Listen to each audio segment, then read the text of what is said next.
Hello friends, আসসালামু আলাইকুম সবাইকে। কেমন আছেন সবাই? আশা করি সবাই ভালো আছেন। তো আমিও ভালো আছি, কিন্তু সকাল সকাল উঠে মনটা অনেক খারাপ লাগছিল কেন জানি না।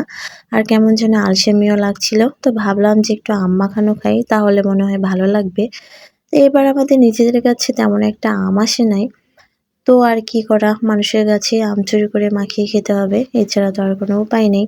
তো আমি চলে গেছিলাম অন্যদের কাছে আম চুরি করতে। তো আম চুরি করে নিয়ে এসে এই যে সুন্দর করে আমগুলো ছিলে নিয়েছি। এখন এগুলো কুচি কুচি করে কাটবো, তারপর সবকিছু দিয়ে মাখিয়ে নেব।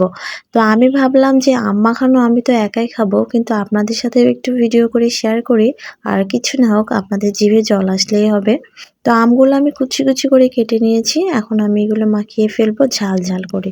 তো এখানে আমি সবগুলো উপকরণ নিয়ে নিয়েছি, মরিচের গুঁড়া, মরিচ, চিনি, লবণ সবকিছু নিয়ে এই যে কাঁচা মরিচগুলো আমি একটু ভেঙে নিয়েছি। এরপরে আমগুলো দিয়ে দিচ্ছি, আমি আগে কুচি করে রেখেছিলাম। এখন একটু মরিচের গুঁড়া দিয়ে দিব, তারপরে হচ্ছে লবণ, চিনি এগুলো দিব। তারপরে আমি সুন্দর করে আমগুলো মাখিয়ে নিচ্ছি।